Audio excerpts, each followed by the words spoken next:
அணில் தாண்டாத தென்னை மரம் இந்த நாலே வார்த்தைக்கு பின்னாடி பல அறிவியல் உண்மைகள் இருக்கு.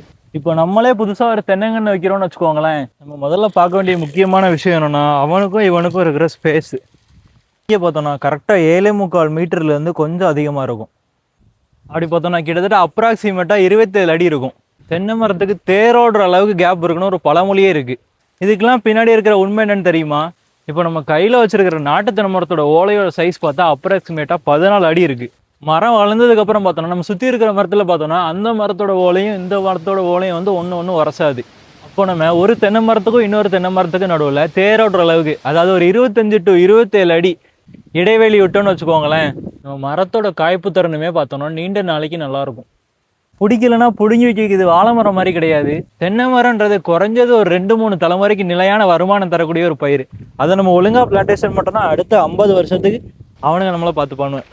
அப்போ நம்ம ஒரு மரத்துக்கு இன்னொரு மரத்துக்கு நடுவில் 25 அடி ஸ்பேஸ் விட்டோம்னு வச்சுக்கோங்களேன், ஒரு ஏக்கருக்கு தோராயமா 70 மரம் வருது. அப்படி நம்ம பண்றப்ப நம்ம தோப்புல நோய் மேலாண்மை ஈஸியா இருக்கும். அதே டைம் ஈல்டும் ஸ்டெடியா இருக்கும். இதனாலதான் நமக்கு முன்னாடி உள்ள தலைமுறையிலலாம் பார்த்தோம்னா 25 அடி ஸ்பேசிங்கை ஃபாலோ பண்ணிட்டு வந்திருக்காங்க. அதே நேரம் தமிழ்நாடு வேளாண் பல்கலைக்கழகத்தோட ரிசர்ச் டேட்டாவும் இதே தான் சொல்லுது.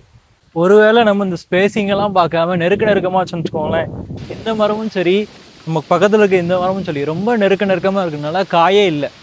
இந்த 2 மரமே 10-15 வருஷம் ஆனாலுமே பலனே இல்லாம தான் இப்போ நம்ம தோப்புல நிக்குது. நாளடைவில் இந்த மரம் சூரிய வெளிச்சத்தை தேடி போய் அதுக்கப்புறம் தான் காய்க்க ஆரம்பிக்கும். அதுக்கு நடுவில் இருக்க பீரியட் இந்த மரம் ஃபுல்லாகவே நமக்கு சும்மா தான் நின்றுட்டு இருக்கும். அதனால பார்த்தீங்கன்னா மரத்தோட கவுண்ட் முக்கியம் இல்லை, தேங்காயோட கவுண்ட் தான் முக்கியம். நெக்ஸ்ட் வீடியோவில் பார்க்கலாம். டில் தென் டாட்டா.